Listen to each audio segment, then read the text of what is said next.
हाय। आज हम एक लेक्चर स्टार्ट करने जा रहे हैं जिसका नाम है समथिंग फिलोसॉफिकल। तो इसमें हम अलग अलग फिलोसफीज के बारे में पढ़ेंगे। तो ये पहला पार्ट है। चलिए समझते हैं। निहिलिज्म। निहिलिज्म प्रतिपादित किया गया था फ्रेडरिक नीत्शे द्वारा। ठीक है। इसका बेसिक मतलब है कि लाइफ इज मीनिंगलेस। जिंदगी अर्थहीन है। जिंदगी का कोई मतलब नहीं होता है। जिंदगी बेमतलब है। जिंदगी अच्छी है, बुरी है, जैसी भी है, वो बेमतलब है। आपके पास अच्छे कपड़े हैं, आपके पास मकान है बहुत बढ़िया, आप बहुत अच्छा बोल पाते हैं, आपका सेंस ऑफ ह्यूमर बहुत अच्छा है, या फिर आप बहुत ज़्यादा गरीब हैं, लाचार हैं, दीन हैं, या फिर कुछ भी हैं, इससे ज़िंदगी को कोई मतलब नहीं होता है। ये मीनिंगलेस, ठीक है?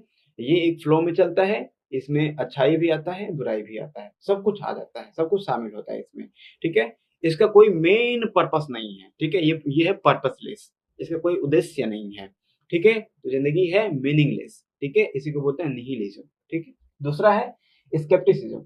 इसको प्रतिपादित किया था सोक्रेटिस ने, ठीक है? तो इसका बेसिक मतलब है कि आप दुनिया के हर एक दावे को डाउट कर सकते हैं, आप उस पे शक कर सकते हैं, आप उसको क्रिटिक कर सकते हैं, ठीक है?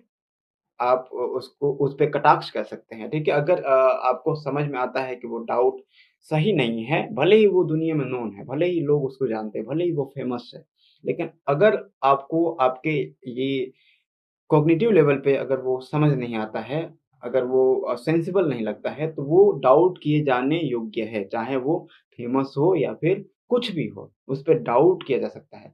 दुनिया की कोई भी बात हो, कोई भी क्लेम हो, कोई भी दावा हो, ठीक है?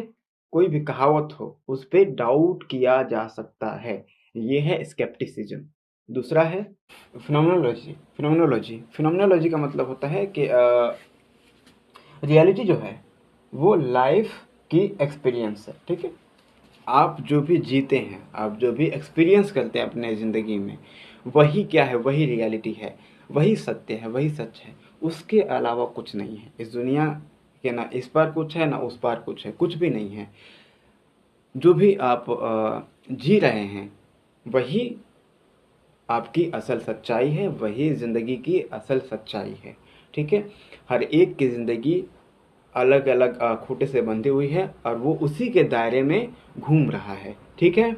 और वो उसी को रियलिटी मानता है, उसी को वो सच्चाई मानता है, ठीक है? तो जो फिनोमेनोलॉजी है, इसमें हम ज़िंदगी की जो एक्सपीरियंसेस होती हैं, जो अनुभव होते हैं, उन्हीं को ही सब कुछ मान के चलते हैं।